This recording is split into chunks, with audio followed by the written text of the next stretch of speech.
روزے کی حالت میں اگر کسی عورت کو حیض آ جائے تو اس کا شریعت میں کیا حکم ہے، اور پیریڈز کے دنوں میں کس طریقے سے عبادت کرنی ہے، کیا پڑھنا ہے، کون سی دعائیں پڑھنی ہیں، وہ ہم اس ویڈیو میں سیکھیں گے۔ ناپاکی کی حالت میں اللہ تعالیٰ نے نمازیں تو معاف کر دی ہے، لیکن اس کا مطلب یہ نہیں ہے کہ ہم ذکر اذکار نہیں کر سکتے۔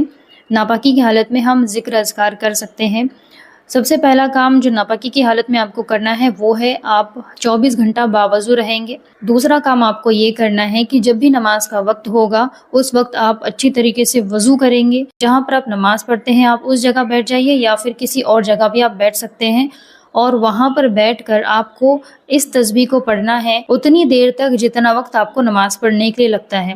اگر آپ کو 10 منٹ نماز پڑھنے کے لیے لگ رہے ہیں، 15 منٹ لگ رہے ہیں، یا 20 منٹ لگتے ہیں، تو اتنی دیر آپ اس تسبیح کو پڑھتے بیٹھیں گے۔ استغفر اللہ الذی لا الہ الا هو الحی القیوم واتوب الیہ۔ اس کے علاوہ اگر آپ کو کوئی استغفار یاد ہے آپ وہ استغفار بھی پڑھ سکتے ہیں۔ ربنا کی جو دعائیں ہیں قرآن میں سے، وہ دعائیں بھی آپ حالت حیض میں پڑھ سکتے ہیں۔ اس کے علاوہ جو صبح شام کے اذکار ہوتے ہیں ان کی پابندی بھی آپ کو کرنی ہے۔ درود شریف کی کثرت بھی آپ کر سکتے ہیں۔ سبحان اللہ وبحمدہ سبحان اللہ العظیم، یہ بھی آپ پڑھ سکتے ہیں۔ تو جو بھی تسبیحات آپ کو آتی ہیں وہ تسبیحات آپ حالت حیض میں پڑھ سکتے ہیں۔ جو بھی چیزیں میں آپ کو ابھی بتا رہی ہوں یہ آپ کو رمضان میں بھی فالو کرنا ہے اور رمضان کے بعد بھی اس کو فالو کرنا ہے۔ اس کام کو کرنے کا آپ اپنا ایک معمول بنا لیجئے تو کبھی بھی آپ کی نماز کی عادت نہیں چھوٹے گی۔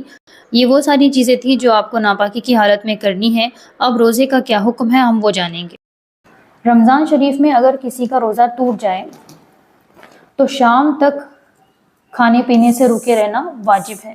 اگر ایسی حالت پیش آتی ہے تو روزہ ہمیں توڑنا نہیں ہے، کھانا پینے کے لیے رکے رہنا ہے مغرب تک۔ اسی طرح اگر مسافر دن میں اپنے گھر آ جائے، یا نابالغ لڑکا یا لڑکی بالغ ہو جائے، یا عذر والی عورت کا عذر ختم ہو جائے، یہاں پر عذر سے مراد حیض والی حالت ہے، تو ان سب پر شام تک روزے داروں کی طرح کھانے پینے سے رکے رہنا واجب ہے۔ تو یہ واجب عمل ہے۔ اگر کسی کا روزہ ہے، روزے میں کسی عورت کو حیض آ گیا تو اسے چاہیے کہ وہ افطار کے وقت تک کھانے پینے سے اپنے آپ کو روکے رکھے اور اپنا روزہ نہ توڑے، اور اس روزے کی قضا ہمیں بعد میں کرنی ہوگی۔